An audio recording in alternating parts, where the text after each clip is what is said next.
महाराष्ट्रात सूर्याची दाहकता दिवसेंदिवस वाढत चालली आहे।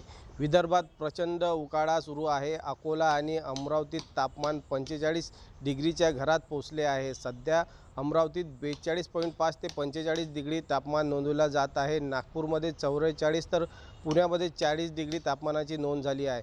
आकड्याने जनजीवन पूर्णपणे विस्कळीत झाले आहे।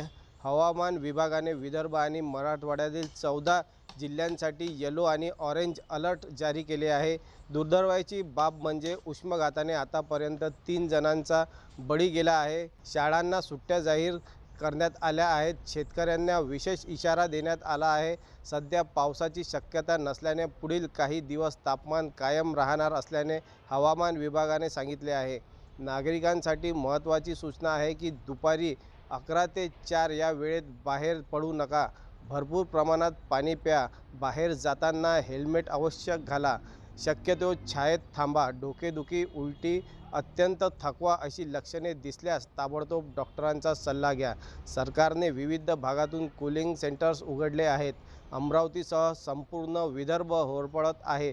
तरीही आपण सर्वांनी काळजी घ्या। स्वतःला आणि कुटुंबियांना सुरक्षित ठेवा। सुरक्षित रहा। विक्रम ढोके, नवराष्ट्र न्यूज, अमरावती।